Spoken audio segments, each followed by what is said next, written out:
Alright guys, welcome back to the channel. If you're new to the channel, make sure you hit that subscribe button, make sure you hit that bell, get the notifications of when I'm uploading videos. So today we're going to make another video. I'm actually going to show you how to take the front bumper off the Camaro. So as you may know, I have a Lighting Trendz DRLs installed on my car. I recently bought the Blue Ghost controller, so today Cat America and I are going to replace the stock controller with the Blue Ghost controller, so I can have the full range of Blue Ghost capabilities and come up with some sick patterns for my DRLs. We're also going to try and connect it to my underglow. I don't know if it's going to work or not, because it is my underglow is a different company. It's not Lighting Trendz, so hopefully we can get it to work. If not, not a big deal. It just means I'll have to come up with another solution for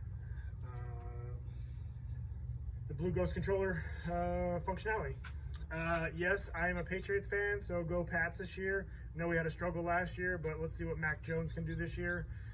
But without further ado, let's go ahead and get this thing started.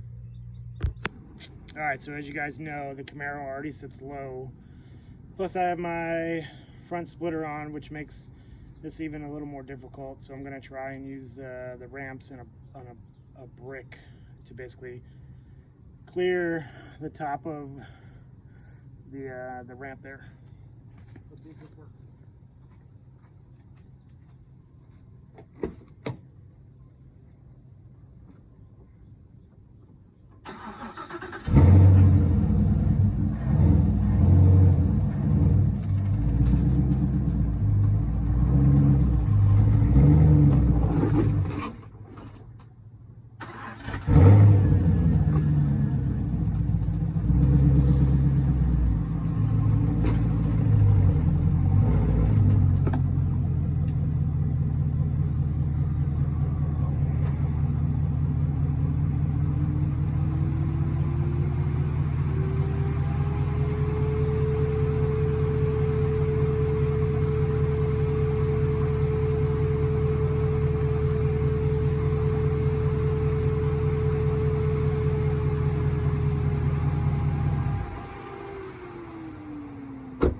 Alright, so it's not pretty, but I just need to get it up there so I can get a jack and a jack stand underneath there so I can get that front bumper off. So as you can see, the ramp is all sort of crooked. It's like that on both sides. So I've got to come up with a better way to lift the front of the car off the ground. At the house, obviously I can go to the shop and put it on the lift, but this is DIY at the house. So let's get some jacks and jack stands. All right, so under the car, there's pinch welds you're supposed to lift the car up on. But because I have my Gorilla splitters on here, it's a little harder to reach. So what I end up doing is I end up putting the jack somewhere around here in order to lift the jack up, and then I'll put the jack stand over there on the cross member. You can kind of see where I've set it in the past. It works out. I don't know, you guys are probably gonna hammer me for not using the correct lift points, but you know what? You gotta work with what you got. So this is what I have. Off to the side here, not over the car. All right, so you guys can kind of see where I lifted this at.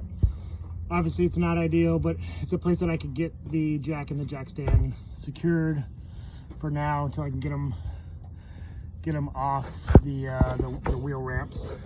So you can see I already pulled that one off, but I'm gonna rearrange this a little bit so I feel a little more secure with it off. So I'll show you what that looks like.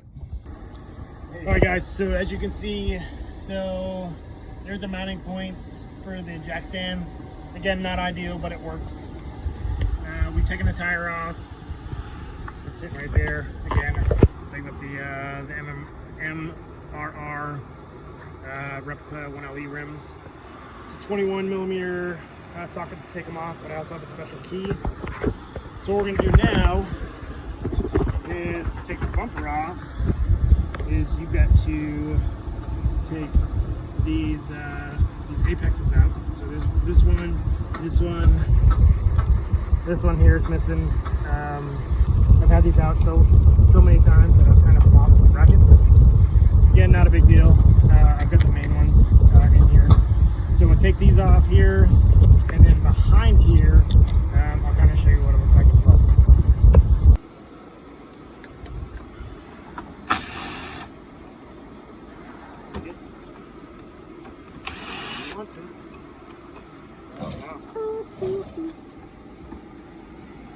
Alright, so this piece here is a addition. This normally isn't on the Camaro, but when I put the 1LE or the ZL1 bumper conversion on, it left a giant gaping hole here because the bracket didn't fit in there anymore. So we basically had to customize some pieces to keep the water out from inside the wheel well, because as you can see there's electrical stuff behind here. So, alright, so what we do is, so again, peel the spinner liner back, and then inside here we've got a couple of bolts here. These are 10 millimeters, and then there is some bolts up in there. Let me see if I can get it. There's one there. There's one up top. Further, there's 3 of them up in there, and then there's one way up in the top there. So what we're going to do is we're going to take those out real quick. Cap's already got the other side done, so once these 3 bolts come off, then we can pull the bumper right off.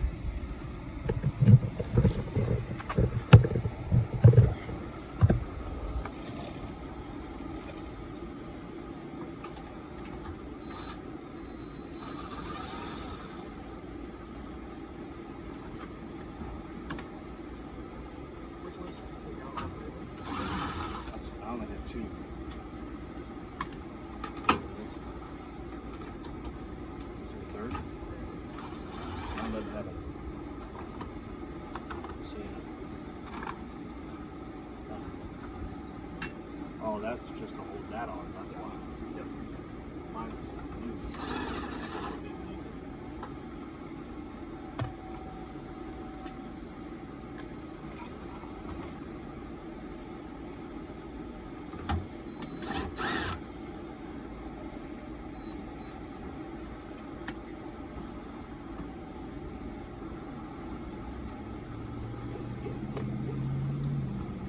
All right, and that very top one, you're going to need a 1/4-inch ratchet.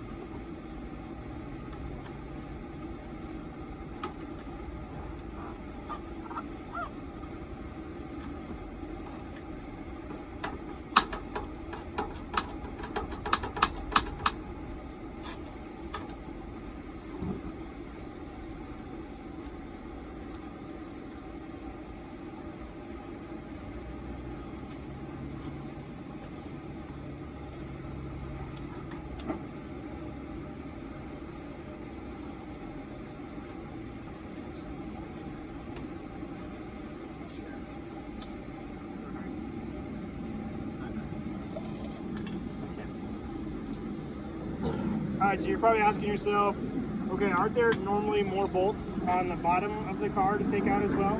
The answer to that is yes. Let me let the sound of freedom go by.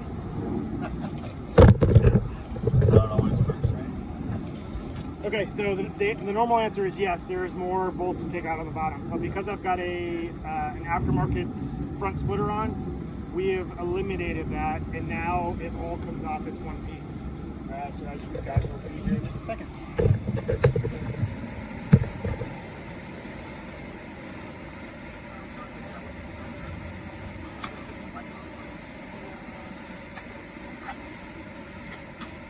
Oh yeah.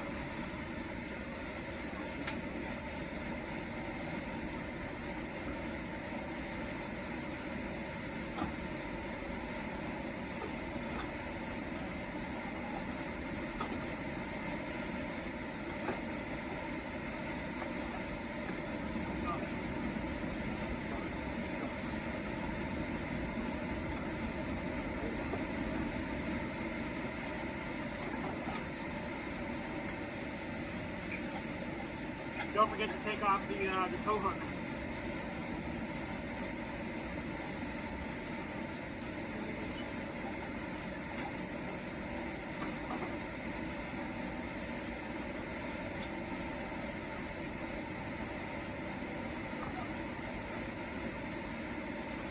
Alright, so as you can see, the bumper comes off one piece, so what we're going to do now is we're going to disconnect the lights.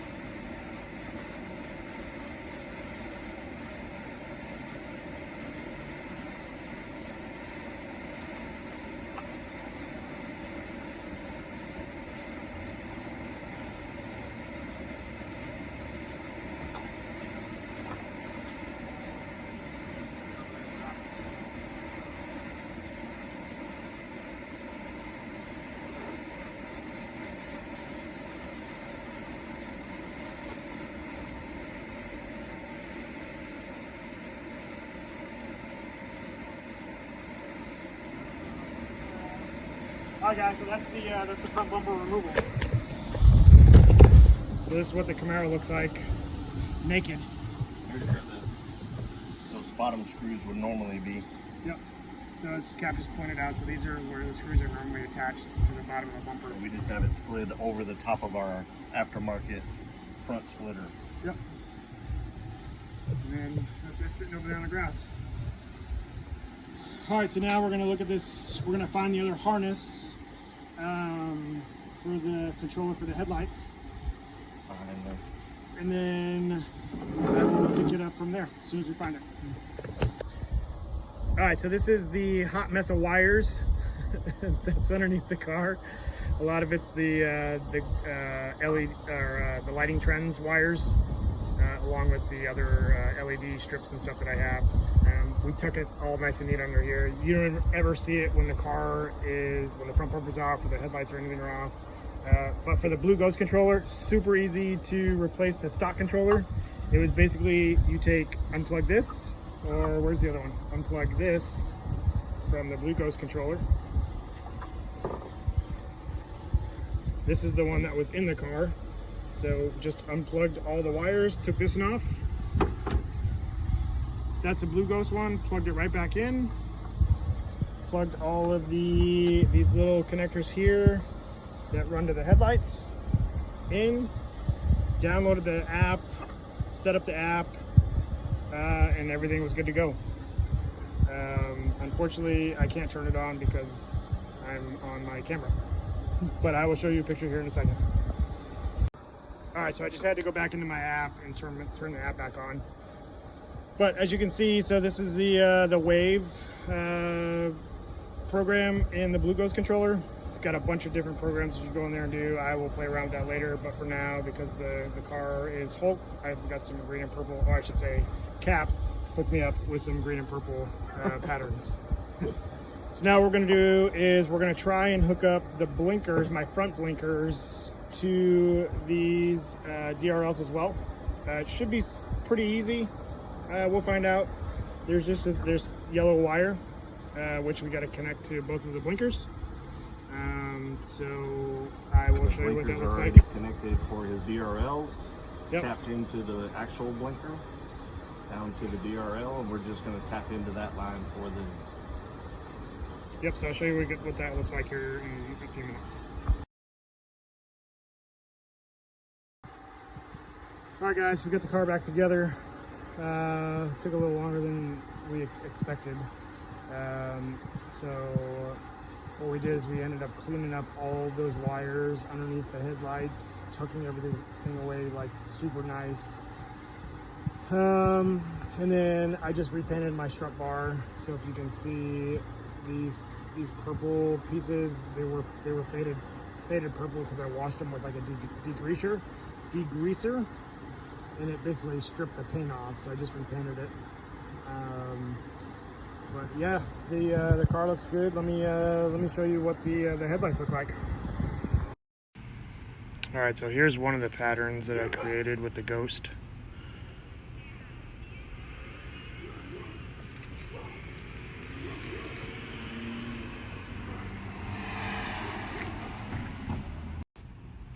Here's another one that we created. At nighttime this will look a lot better, but for now this is kind of what daylight has given me. I think this is called the popcorn or something. Alright, so here's one of the patterns that I created with the ghost.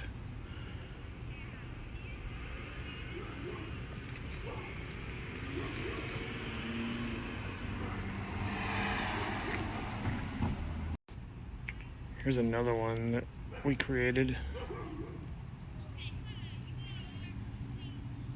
At nighttime this will look a lot better, but for now this is kind of what daylight has given me. I think this is called the popcorn or something.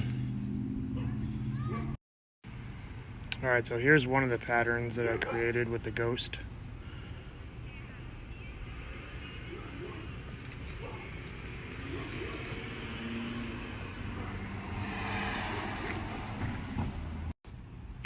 Here's another one that we created.